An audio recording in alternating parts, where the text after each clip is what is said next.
En Côte d'Ivoire, le parrainage électoral, instauré en 2020, est une condition clé pour se porter candidat à l'élection présidentielle, selon M. Hébretier, expert en droit électoral.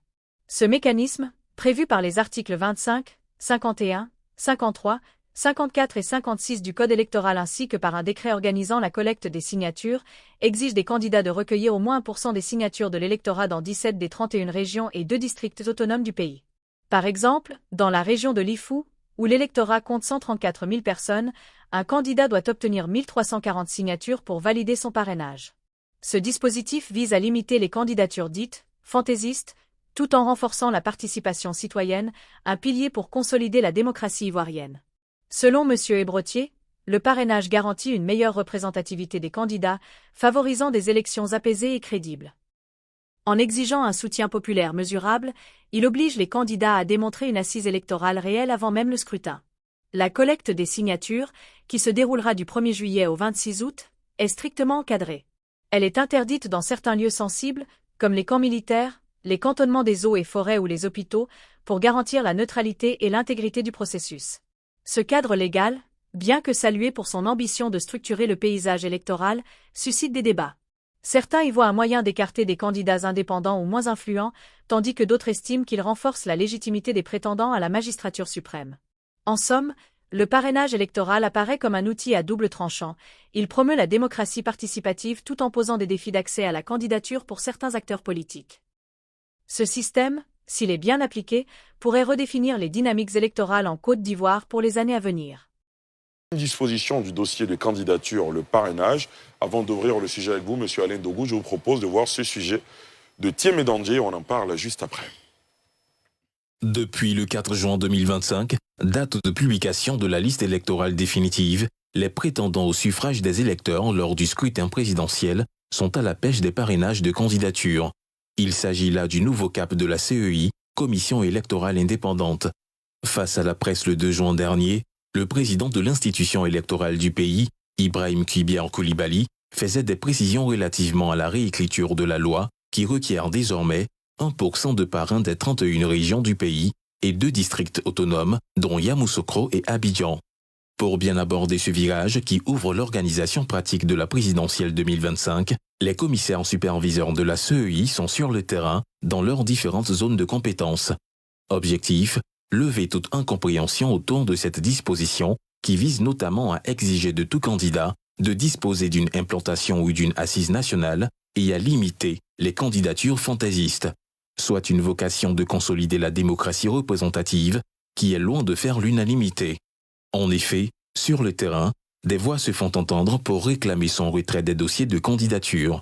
Sur la liste, le candidat de Aube Nouvelle, Vincent Obihirié, qui avance des raisons sociologiques, politiques et financières.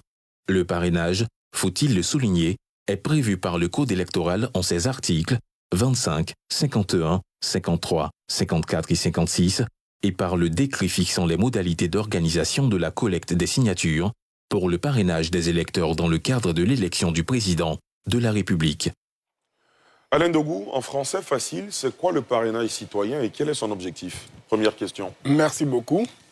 C'est la loi portant code électoral qui a institué en 2019 le parrainage citoyen en Côte d'Ivoire, en disant que chaque candidat à l'élection du président de la République doit pouvoir recueillir dans la moitié des régions et districts de la Côte d'Ivoire 1% de l'électorat.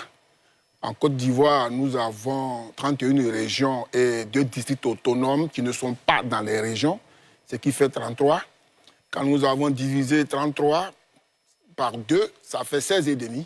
Donc on a arrondi au chiffre supérieur 17 régions et districts de Côte d'Ivoire. Chaque candidat à l'élection doit pouvoir collecter sur la liste électorale définitive. Elle a été faite par région et nous avons trouvé 1% de l'électorat à chaque région. Et le candidat doit collecter dans chacune des régions qu'il choisit. Dans les 17 régions qu'il peut choisir, il peut aller jusqu'à 18 ou 19, ça dépend de lui. Mais il doit, dans son dossier de candidature, collecter 1% de l'électorat local. Quelles sont les conditions requises pour qu'un candidat recueille les parrainages? La première condition, c'est qu'il faut qu'il soit lui-même électeur. Donc présent sur la liste électorale. Donc il faut qu'il soit présent sur la liste électorale. Et s'il est présent sur la liste électorale, alors il écrit pour que la liste électorale définitive serve de base de collecte de parrainage. En 2020, c'était la liste électorale de 2019 qui a permis de commencer le parrainage. Puis après, la liste électorale provisoire est venue. On l'a donné aux candidats à la candidature. Et puis quand il fallait faire l'évaluation, c'est sur la liste définitive qu'on a cherché à savoir s'ils ont atteint le quota de 1% dans les régions. Certains candidats avaient vu leur candidature rejetée pour défaut de parrainage. Parce qu'un candidat qui vous accorde sa signature, un électeur plutôt, qui vous accorde sa signature, quand il est sur la liste provisoire, on l'évalue sur la liste définitive, il n'y est plus. Donc beaucoup n'avaient pas pu atteindre le quota. Donc ils nous ont demandé de tout faire pour leur donner la liste électorale définitive suffisamment tôt et de leur donner suffisamment de temps pour chercher les parrains avant l'ouverture des dossiers de candidature. Et donc nous, à la CEI, nous avons tenu compte de cela. Et ce qui fait que nous avons publié la liste électorale définitive le 4 juin. Demain lundi, nous allons former les coordonnateurs centraux des candidats à la candidature et un collecteur régional par candidat. Et nous allons leur donner tous les éléments pour aller chercher, à partir du 1er juillet, les signatures auprès des électeurs. Nous avons mis en place un dispositif qui permet aujourd'hui, en temps réel, à chaque électeur, au moment où il accorde sa signature pour un candidat, le collecteur sait si cet électeur-là a déjà accordé ou non sa signature. Donc, en temps réel, la situation de chaque électeur est donnée. Cela pour éviter la situation de double parrainage qu'on a constaté en 2020 et qui a entraîné pour certains un défaut de parrain, puisque quand il y a un double parrainage, le premier qui a déposé son dossier, le parrain lui a accordé. Et le deuxième, il a oublié de chercher un autre parrain. Et les 48 heures n'ont pas suffi pour certains électeurs, pour certains candidats, pour pouvoir remplir le taux de parrain qu'il leur faut. C'est cela. André Silver? Alors, monsieur le vice-président, j'ai devant moi un communiqué. Tout à l'heure, vous avez parlé de l'ouverture de la formation des coordonnateurs régionaux. Oui, j'ai un communiqué qui remonte au 11 juin, signé par le secrétaire permanent, M. Kwame Adjumani, qui dit « En prélude à l'opération de collecte des parrainages, la CEI invite les personnalités désireuses d'être candidates à l'élection du président de la République à transmettre conformément aux tests en vigueur la liste de leur coordonnateur central et d'un collecteur régional au plus tard le vendredi 20 juin 2025. J'ai deux questions. Quels sont les partis politiques qui ont, sinon quels sont les candidats qui ont déposé la liste de leur coordonnateur? Et est-ce que le candidat, donc Alassane Ouattara, qui a été désigné aujourd'hui, a pu déposer la liste de ses coordonnateurs? Merci beaucoup. Alors, le communiqué dit les candidats à la candidature. Ceux qui veulent postuler pour le poste de président de la République pour déposer leur dossier, le 26 juillet, date de dépôt, d'ouverture des dépôts des dossiers, du 26 juillet au 25 août au plus tard, on leur demande, conformément à la loi, de désigner un collecteur régional et un coordonnateur central à la CEI. Ceux-là, nous allons les former sur les modalités pratiques du collecte de parrain. Mais celui qui n'a pas encore le candidat indépendant ou le parti politique n'a pas choisi son candidat, n'est pas tenu maintenant de déposer. Nous avons prévu une formation. C'est en prélude de la formation que nous voulons donner, en tenant compte de la question posée tout à l'heure par M. Derassouba, quelles sont les leçons apprises. Nous allons former tous les collecteurs nationaux, les collecteurs régionaux, et même dans les chefs-lieux de région, nous avons prévu de former chaque collecteur régional de chaque candidat à la candidature. L'un des sens de la question d'André Silver-Conan, beaucoup se disent, à partir du moment où ce communiqué a été produit, ceux qui n'ont pas désigné leur coordonnateur dans ce délai-là sont fort clos. Non, non, non, ils ne sont pas fort clos. Même la veille du dernier jour de dépôt, vous pouvez venir dire, moi, je veux collecter mes parrains. Nous avons prévu, puisque nous avons un calendrier et un chronogramme d'activité, nous avons prévu la formation le 23 pour les collecteurs nationaux et régionaux. Et puis après, du 27 au 29, les coordonnateurs régionaux en chef-lieu des régions, nous allons les former. Mais nous avons prévu des tutoriels, des PowerPoint pour tous ceux qui viendront après. On leur remettra tous les éléments pour aller collecter les parrains. C'est à cause de la formation qui nous avait été demandée que nous faisons ce communiqué pour leur dire maintenant, vous pouvez venir déposer. Et nous allons mettre sur le site de la commission électorale indépendante les informations. Chacun pourra télécharger la fiche, remplir qui est le candidat à la candidature, et puis venir à la CEI, je dis n'importe quoi, le 22 juillet, le 24 juillet, le 22 août, pour dire, moi, donnez-moi les éléments, je vais collecter mes parrains. Mais notre formation que nous avons programmée dans notre chronogramme, c'est le 23 pour ceux qui ont déjà déposé à la date du 20. Donc, aucun candidat n'est forclos. La forclusion, c'est après le 25 août. André, c'est bon? Ce délai n'est donc pas constitutionnel. Non. Très bien. Augustin Couillon? Bien, moi, je voudrais donner à titre personnel un avis sur les questions du parrainage. Une analyse? Oui, sans peut-être terminer par une question. Allez-y. À titre personnel, je pense que le parrainage, au moment où on l'introduisait, avait déjà quelque chose qui visait à éliminer des candidatures. C'est-à-dire, il a été dit que c'était pour trier, faire en sorte que les candidatures dites farfelues ne soient pas autorisées. Moi, je pense que à partir de cette idée, elle n'est pas très bonne. Elle n'est pas très bonne.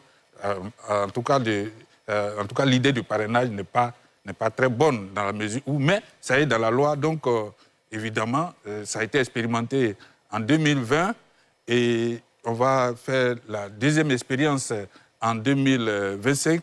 J'espère que ça permettra à toutes les personnes qui veulent être candidates de pouvoir trouver leurs parrains. Parce qu'on connaît quand même, on connaît le pays, les gens sont tellement partisans, y compris même les électeurs, que parfois des candidats qui viennent peuvent être repoussés, alors que c'est juste pour lui permettre d'être candidat. C'est même pas pour être élu. En fait, tu n'es pas son électeur. En principe, tu lui permets d'aller déposer son dossier. Donc, voilà, je pense que je ne suis pas très favorable au système, mais comme ça existe, je ne m'y oppose pas. Mais j'espère que les candidats eux-mêmes, ça ne les dérange pas. En tout cas, c'est que quand je vois les partis politiques, ça ne les dérange pas. Ça dérange les gens qui sont des personnalités, qui sont dans la vie, qui ont des ambitions, qui n'ont pas les structures des partis sur le terrain. Vous voulez parler de Vincent Toby-Iria? Pas lui seulement, il y a beaucoup d'autres personnes qui ont envie d'être candidats à l'élection présidentielle et qui n'ont pas forcément les structures que les partis ont pour occuper le terrain. Donc c'est à eux que ça pourrait poser problème. Donc, moi, ce que je voudrais souhaiter, c'est que les électeurs soient disposés, ne s'enferment pas pour accorder leur parrainage aux éventuels candidats. Donc, c'est vraiment ce que je voudrais dire. Très bien. Sylvain? Oui, je voudrais d'abord relever que une élection présidentielle, c'est quand même... ici, on a choisi le système de suffrage universel. Mais je note que dans la même élection, il y a deux obstacles à ce suffrage universel. D'abord, le paiement de la caution de 50 000 francs et 50 millions. Et puis le parrainage.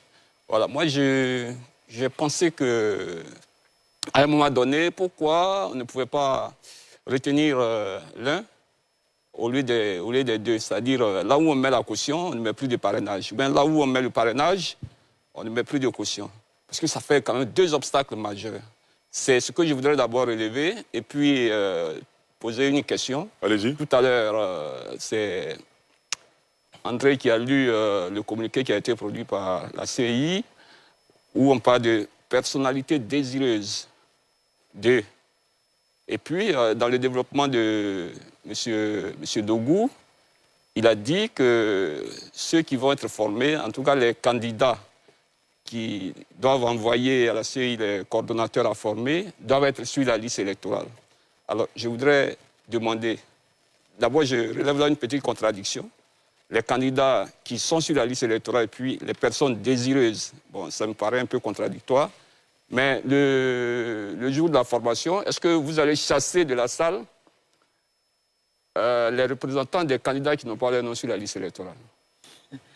Alain Dogou. Merci beaucoup. La commission électorale indépendante, pour commercer avec elle, il faut avoir la qualité d'électeur. Je veux dire que si vous avez 15 ans ou 16 ans, ou bien si vous êtes un Chinois ou un Japonais, vous n'êtes pas partie prenante au processus de la commission électorale indépendante. C'est la qualité d'électeur qui permet à la commission électorale de vous avoir comme interlocuteur. Et le document à télécharger, c'est-à-dire qui vous permet de désigner votre coordonnateur central ou national et le coordonnateur régionaux, qu'on renseigne, indique bel et bien qu'il faut, pour le candidat à la candidature, qui désigne le coordonnateur central et le coordonnateur régionaux, qui remplissent son nom, son prénom, sa date de naissance et renseigne son numéro d'électeur. Et c'est sur la base de ça que nous, CEI, nous prenons les parrains, nous prenons plutôt les collecteurs pour pouvoir les former. Donc c'est vraiment un dispositif qui nous paraît évident. Il faut avoir la qualité d'électeur pour commercer avec la CEI. Donc, pour être plus direct, est-ce que le jour de la formation, vous allez chasser de la salle les représentants du président Gbagbo et les représentants du candidat Thiam? Non, personnalisé et puis, comme ça... autre question. Non, je vais répondre à celle-là d'abord. Okay. Personnalisé comme ça, ce n'est pas... non, mais ils ont exprimé leur intention de candidature. Donc, ce n'est pas moi qui personnalise, c'est l'actualité. Je vais dire que pour pouvoir désigner un collecteur régional, un coordinateur central ou national pour prendre ses signatures, la première, la qualité, il faut être électeur. Donc, tous ceux qui sont électeurs peuvent désigner et qui ont des intentions de candidature peuvent désigner un coordonnateur central et des collecteurs régionaux à la formation. Donc, ce sont ces personnes qui remplissent les conditions, qui ont désigné des coordonnateurs centraux et les collecteurs régionaux, et ce sont ces personnes-là que nous désignons, que nous formons. Donc, vous ne venez pas de la maison pour dire, moi, je suis représentant des candidats, formez-moi. Non, c'est toute une administration. Donc, on a reçu les listes, les premières listes, et sur la base de ça, nous avons engagé une formation demain matin et demain après-midi en 2 modules. Il faut que les coordonnateurs soient envoyés par un candidat ou par une formation politique? Non, pas d'une formation politique. C'est un candidat. Très bien. Voilà, conformément à la loi. Qui, à la base, est électeur, éligible. Maintenant, le candidat, plus tard, quand il va déposer son dossier de candidature, comme le dit le code électoral, le parti politique qui a parrainé la candidature, le cas échéant. Ça, c'est un autre parrainage. Très bien. Au moment du dépôt des dossiers. Mais au moment de dépôt des noms des coordonnateurs centraux et des collecteurs régionaux, il faut simplement avoir la qualité d'électeur. Parce que le candidat, selon le code électoral, doit être inscrit sur la liste électorale. Est-ce que vous comprenez? Voilà. Très Donc, bien. nous, CEI, c'est sur la base du code électoral que nous marchons. Yacouba Doumbia? Oui, en fait, la plupart de mes préoccupations ont été prises en compte. Peut-être que je vais aller dans le même sens que Sylvain Guédé de Bailly. C'est de savoir, moi je vais beaucoup plus loin. Est-ce que le jour de l'ouverture des dépôts des candidatures, puisqu'on voit certains partis qui ont leurs présidents qui ne sont pas sur la liste électorale, qui ont déjà engagé le processus de collecte des parrains, comment ça se passe? Est-ce qu'à ce niveau déjà il peut y avoir un blocage? Est-ce que la CEI peut refuser leur dossier de candidature ou bien la CEI va collecter les dossiers de candidature et ensuite les envoyer au Conseil constitutionnel? Merci. C'est la deuxième partie de votre intervention qui est juste. D'accord. La CEI est comme la Poste de Côte d'Ivoire. Vous voulez être candidat à la candidature. La liste des pièces à fournir est dans le code électoral. Le moment opportun, nous ferons un communiqué pour dire voici les pièces. Ces pièces doivent dater de moins de 3 mois à la date de dépôt. Donc vous consultez vos pièces. les signatures en vue du parrainage sont un élément du dossier de candidature. Si vous venez déposer votre dossier à partir du 26 juillet à la CEI et que ce dossier n'a pas de parrain, mais nous, CEI, nous transmettons l'ensemble de vos dossiers au Conseil constitutionnel. D'accord. Même si votre dossier n'a pas d'acte de naissance, nous transmettons le dossier au Conseil constitutionnel. C'est lui qui est le juge de l'éligibilité. Vous ne faites pas de tri d'abord? On ne fait aucun tri, on ne regarde rien, nous transmettons exactement. La loi nous dit que nous avons 3 jours pour transmettre à la date de dépôt de candidature. Puisque la loi nous dit que les candidatures expirent 60 jours avant le scrutin. Et la CEI transmet à la fin de la réception des dossiers à 3 jours pour déposer ces dossiers au Conseil constitutionnel, qui examine et qui arrête les candidatures au plus tard 45 jours avant le vote. Donc, les délais sont connus. Il revient exclusivement au Conseil constitutionnel d'examiner les candidatures, si elles répondent ou non aux conditions exigées par le Code électoral. Très bien. André Silver, je vous donne la parole tout à l'heure. Le temps pour moi de faire intervenir Simon Kofi, qui nous appelle de San Pedro, la cité balnéaire. Bonsoir, monsieur Simon Kofi. Oui, bonsoir Ali. Très rapidement, vous avez une question pour monsieur Alain Dogou? Oui, je voulais poser une question, non pas sur les parrainages, mais le 22 avril dernier, à la fin du processus d'enrôlement, M. Ebrotier, lorsqu'il faisait la conférence de presse, et suite à une question qui lui avait été posée de savoir pourquoi est-ce que des personnes n'ont pas fait la demande et ont vu leur lieu de centre muté, il a répondu qu'il y avait un dysfonctionnement en interne et qu'une enquête était en cours et que le procureur avait été saisi. Depuis lors, nous n'avons plus eu réponse à cette enquête. Et la dernière conférence du président, lui par contre, il a dit que c'est impossible. C'est impossible qu'on puisse muter des gens sans qu'ils aient produit des documents. Je profite donc de la présence du vice-président pour voir entre ces deux déclarations-là, qu'est-ce qui a été fait et justement pour ces personnes-là. Merci, monsieur Kofi. On a bien compris le sujet ce soir, c'est le parrainage, mais si le deuxième vice-président veut bien répondre à la question de Simon Kofi. Les deux ont dit des choses qui sont justes, à savoir ce que le porte-parole de la CEI a dit.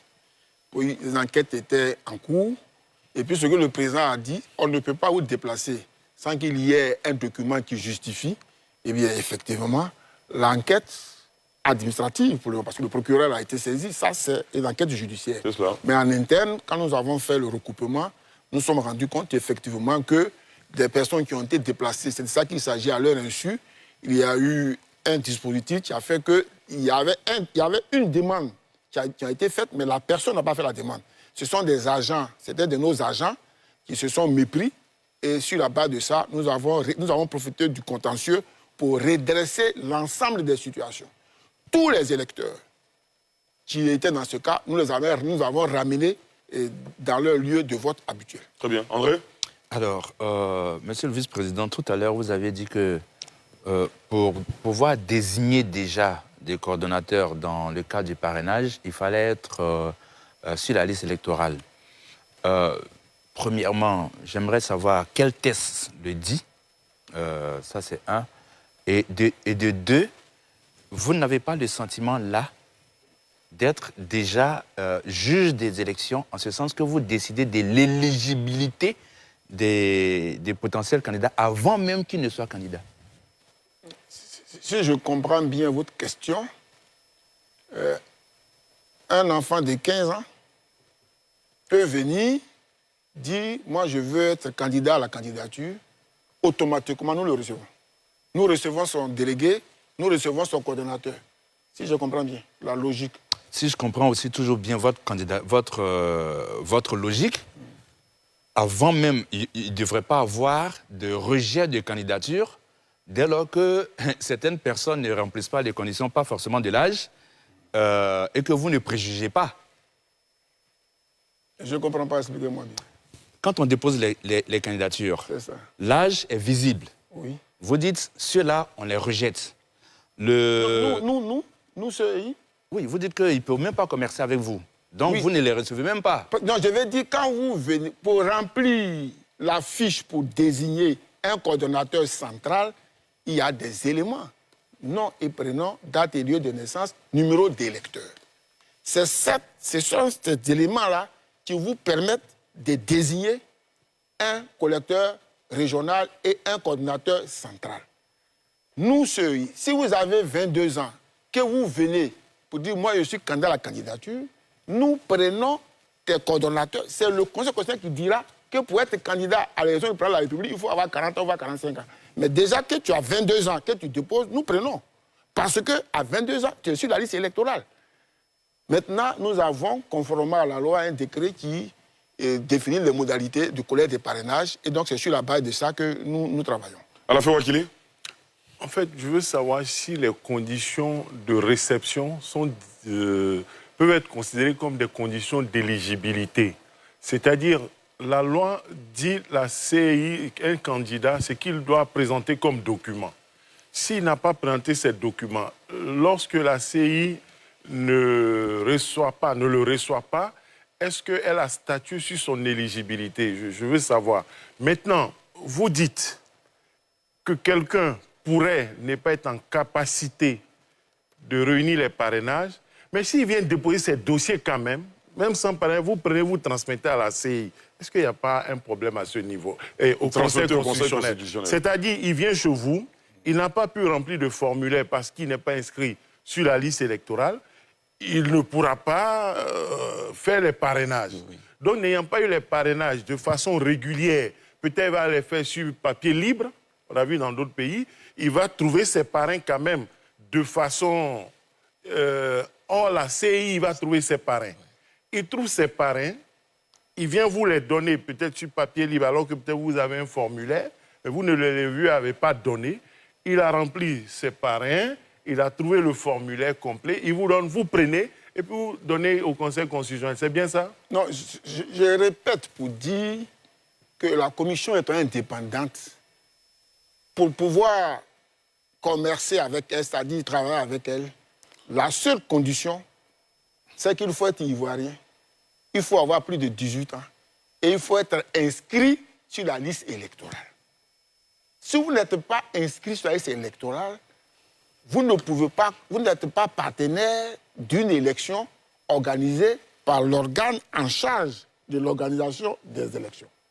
Et j'ai bien pris cet exemple pour dire, est-ce qu'un enfant de 14 ans, 15 ans, quand il vient, qui n'est pas inscrit car la loi dit qu'il faut avoir 18 ans, dans ce raisonnement-là, est-ce que nous devons prendre? En principe, puisque vous prenez 22 ans. Oui, nous prenons 22 ans parce que nous le jugeons. Parce que 22 ans, il est inscrit sur la liste électorale. Il est majeur. Mais il n'a pas 35 ans. C'est le Conseil constitutionnel qui jugera. Mais pourquoi s'il a 15 ans, vous ne pouvez pas laisser au Conseil constitutionnel de faire pareil? Mais parce qu'à 15 ans, il n'est pas recevable à la CEI qui n'a affaire qu'à ceux qui sont électeurs. N'a affaire qu'à ceux qui sont inscrits, qui sont inscrits même s'ils ont 22 ans. Et s'ils ne sont pas inscrits, s'ils ont 18 ans et puis ne sont pas inscrits. S'il a 22 ans qu'il n'est pas inscrit, il ne nous intéresse pas. Donc vous n'allez pas prendre son dossier pour donner au Conseil constitutionnel? Non, ça ne passe pas comme ça. C'est-à-dire, ne confondez pas la transmission des dossiers et puis la réception des coordonnateurs centraux et des coordonnateurs régionaux en vue de la collecte du parrainage. Je veux aussi m'assurer que les coordonnateurs aussi, ils doivent être obligatoirement le coordonnateur régional doit être sur la liste de la région pour laquelle il est désigné.